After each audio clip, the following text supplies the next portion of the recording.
Paradigma pendidikan memerdekakan seluruh warga negara. Belajar bukan copy or paste, tapi menganalisis peristiwa. Minimal pakai sebuah atau lebih standar yang lazim. Jessica Wongso sudah bebas terbatas tapi belum merdeka. Bila cuma punya satu disiplin ilmu, seperti makhluk satu dimensi, dua jadi dua dimensi, dan tiga jadi tiga dimensi. Tiga dimensi harus plus dimensi waktu. Ini minimal loh. Pentingnya mengurutkan waktu kejadian. Data, informasi, dan barang bukti belum tentu diperoleh secara berurutan, tetapi wajib dicatat berdasarkan urutan penemuannya dan disusun kembali berdasarkan urutan kejadiannya agar diperoleh gambaran peristiwa yang lebih jelas. Dengan tabel, urutan dapat disusun secara cepat dan akurat, begitu pula pemaparannya dalam persidangan. Mari kita perhatikan dengan seksama data kronologis dari internet.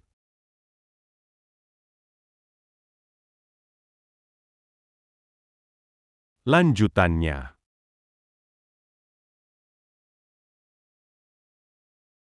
Data kronologis yang mampu kami peroleh. Data setelah polisi terima laporan.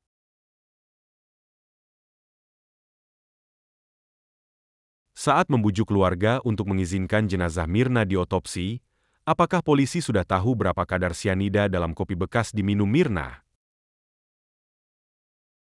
Hindari terjebak dalam rutinitas. Perhatikan yang dilingkari warna kuning. Apakah seorang sama dengan jenazah seorang? Bahasa BAP dan dokumen pendukungnya harus denotatif.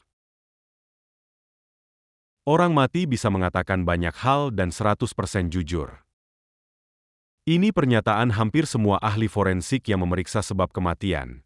Tapi orang hidup pasti lebih bisa mengatakan lebih banyak lagi namun belum tentu 100% jujur. Dalam kasus pembunuhan, pengumpulan bukti secepat-cepatnya itu merupakan kunci untuk menemukan pelaku. Otopsi itu merupakan kunci utama, karena alasan seperti di atas.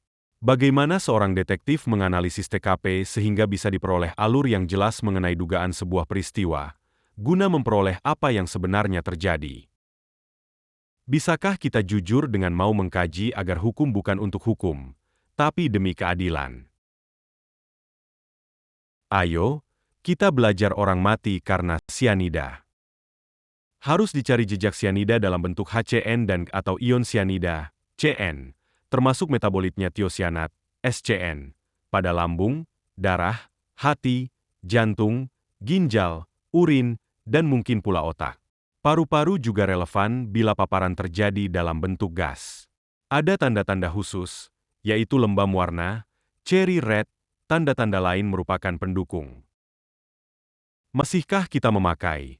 Lebih baik lepaskan 100 yang bersalah daripada menghukum satu yang tak bersalah? Khusus pidana berat. Contoh penyajian alasan keputusan. Dakwaan sebaiknya diuraikan unsur-unsurnya dan setiap unsur perlu pembuktian masing-masing. Penggunaan tabel, gambar, atau video sangat disarankan agar dokumen tidak dalam bentuk narasi yang panjang beratus-ratus halaman bahkan kadang ribuan. Biasakan teknik penyajian yang mempergunakan teknologi yang ada hingga dihindari penetikan ulang dan bisa dipaparkan dengan singkat tapi lengkap dan jelas. Karena putusan pengadilan merupakan publikasi ke masyarakat luas bahwa persidangan itu benar-benar tonggak yang kokoh dalam penegakan keadilan.